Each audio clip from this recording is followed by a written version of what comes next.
India market invest mindset আপনাদের স্বাগত। যারা চ্যানেল নতুন এসেছেন তাদের করলো প্লিজ চ্যানেলটাকে সাবস্ক্রাইব করবেন, লাইক করবেন, বেল আইকনটা প্রেস করবেন, তার সাথে অল বাটনটা প্রেস করবেন, তার নোটিফিকেশনটা কিন্তু সঙ্গে সঙ্গে আপনাদের কাছে গিয়ে পৌঁছাবে। স্যার, যে খবরের অপেক্ষা ছিলাম সেটা কিন্তু চলে এসছে। কী খবরের অপেক্ষায় ছিলাম? যে ইউএসের ইনফ্লেশন ডেটা। তো ইউএসের ইনফ্লেশন ডেটা কিন্তু ডিক্লেয়ার হয়ে গেছে আজকে 15 তারিখ। আমি রবিবারেও জানিয়েছিলাম, বা 13 তারিখে আমাদের ইন্ডিয়ার ইনফ্লেশন ডেটা ডিক্লেয়ার হওয়ার সময় কিন্তু আমি আপনাদের জানিয়েছিলাম যে 15 তারিখে কিন্তু এই ডেটাটার উপর খেয়াল রাখতে হবে।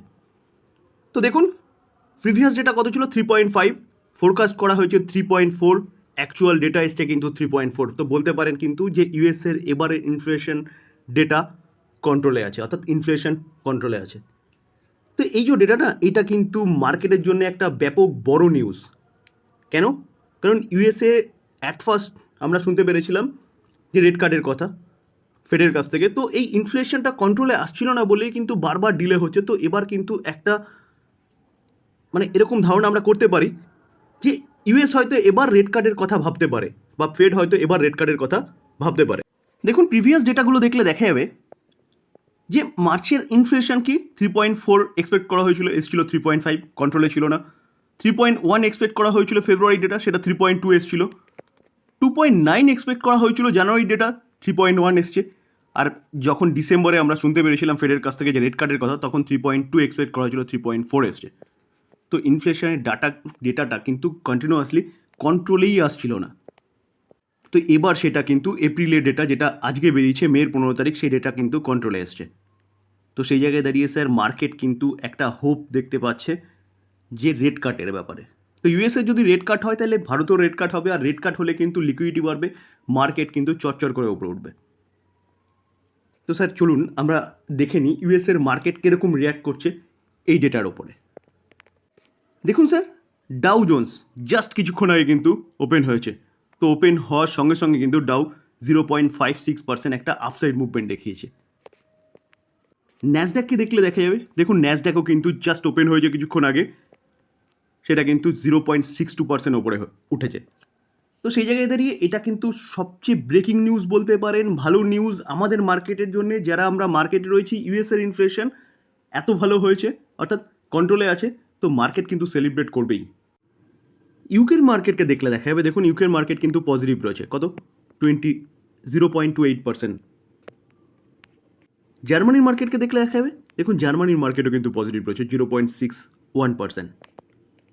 ফ্রান্সের মার্কেটকে দেখলে দেখা যাবে যে ফ্রান্সের মার্কেটে কিন্তু স্লাইট হলেও পজিটিভ রয়েছে।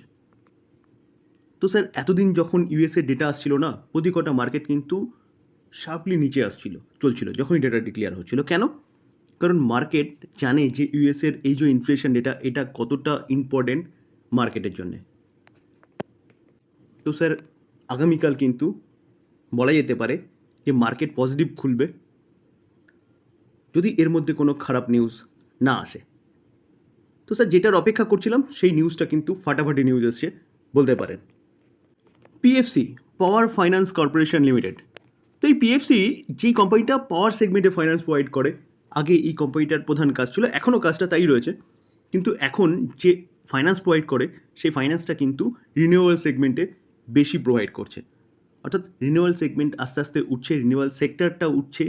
তো এই কোম্পানিটাও কিন্তু তার যে বিজনেসটা, সেই বিজনেসটা আস্তে আস্তে ডাইভার্সিফাইড হচ্ছে বা চেঞ্জ হচ্ছে বলতে পারেন।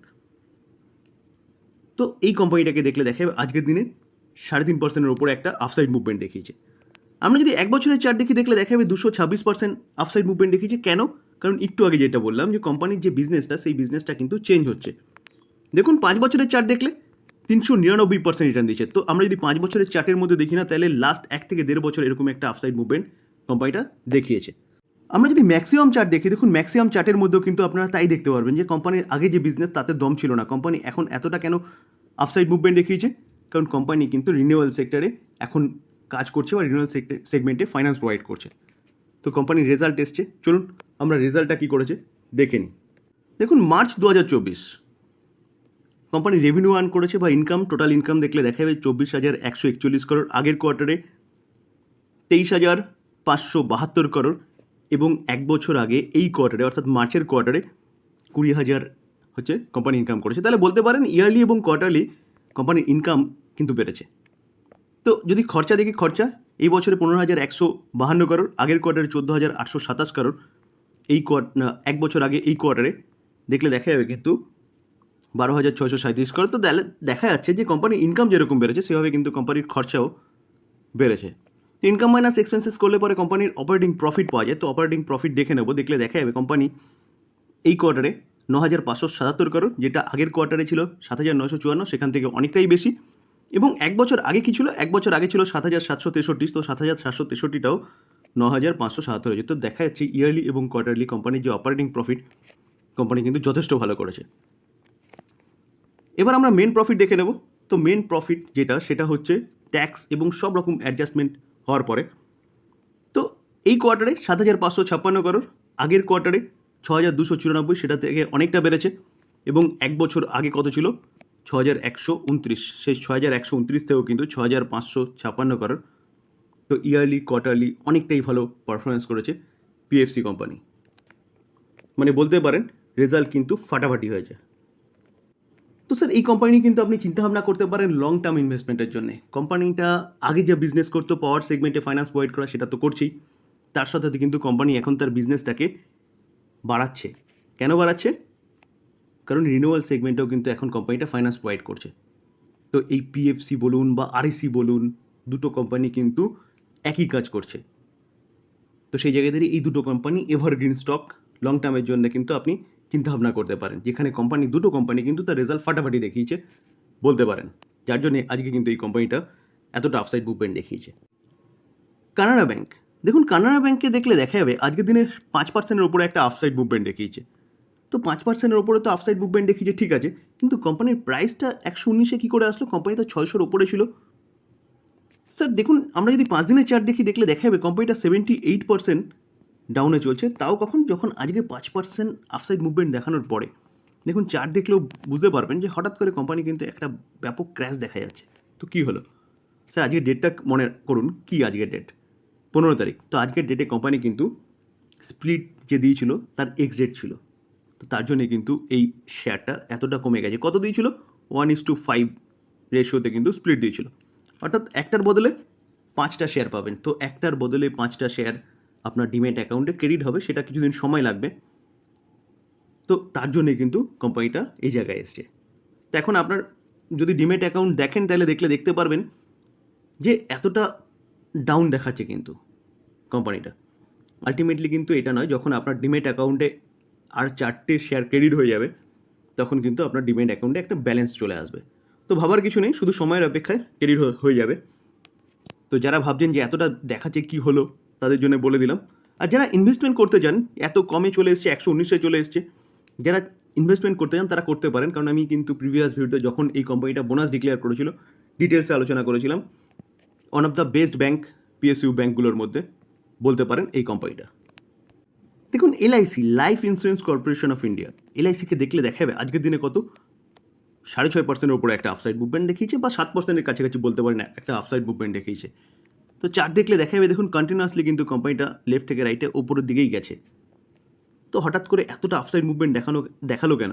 কোম্পানির জন্য কিন্তু একটা ভালো নিউজ পাওয়া যাচ্ছে, যার জন্য কোম্পানি বলতে পারেন একটা রাহাত কা শ্বাস লে রায়। চলুন কি নিউজ পাওয়া যাচ্ছে সেটা একটু দেখি। সাধারণত কোনো কোম্পানি মার্কেটে লিস্ট হওয়ার পরে সেবি রুলস অনুযায়ী 3 বছরের মধ্যে তাদের কিন্তু 75%-এর নিচে স্টেকটাকে আনতে হয়। তো এলআইসির কিন্তু এখনও অনেকটা স্টেক সেল করলে পরে তারপরে 75% বা 75%-এর নিচে আনতে হবে। তো এতটা স্টেক সেল করা এলআইসির পক্ষে কিন্তু মানে খুব তাড়াতাড়ি সম্ভব নয়। তো তার জন্যে কিন্তু এলআইসিকে 3 বছরের একটা এক্সটেনশন পিরিয়ড দেওয়া হয়েছে, যে 10% প্রিমিয়াম পাবলিক শেয়ার হোল্ডিং জন্য। তার জন্যই বলতে পারেন যে এলআইসিকে আরও 3 বছর পর্যন্ত সময় দেওয়া হয়েছে, যে 10% হচ্ছে ওইটাকে সেল করার জন্য। এই এক্সট্রা 3 বছর সময় পাওয়ার জন্যে কিন্তু আজকে বলতে পারেন এই কোম্পানিটার মধ্যে প্রায় 7%-এর কাছাকাছি একটা আপসাইড মুভমেন্ট দেখা গেছে। দেখুন মার্চ 2024-এর ডেটা অনুযায়ী কিন্তু প্রোমোটার কতটা স্টেক হোল্ড করছে? 96.5% স্টেক হোল্ড করছে। তো দেখুন কোম্পানিটা যখন লিস্ট হয়েছিল না, তখনই কিন্তু এই স্টেক নিয়েই লিস্ট হয়েছিল।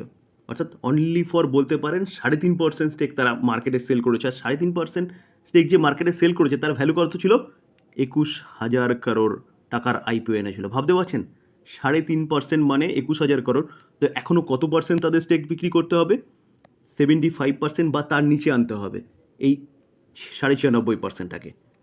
তাহলে বুঝতে পারছেন কতটা স্টেক তাদের সেল করতে হবে? প্রায় 21.5% স্টেক সেল করতে হবে। তো এই স্টেক সেল করা কিন্তু চারটিখানি ব্যাপার না, তার জন্যেই তাদের এক্সট্রা 3 বছরের আরও টাইম পিরিয়ড বাড়ানো হয়েছে। তো স্যার এই ছিল আলোচনা। যদি আলোচনা ভালো লাগে, যারা চ্যানেল নতুন এসেছেন তাদেরকে বলবো প্লিজ চ্যানেলটাকে সাবস্ক্রাইব করবেন, লাইক করবেন, বেল আইকনটা প্রেস করবেন, তার সাথে অল বাটনটা প্রেস করবেন, তার নোটিফিকেশনটা কিন্তু সঙ্গে সঙ্গে আপনাদের কাছে গিয়ে পৌঁছাবে। থ্যাংক ইউ, ভালো থাকবেন।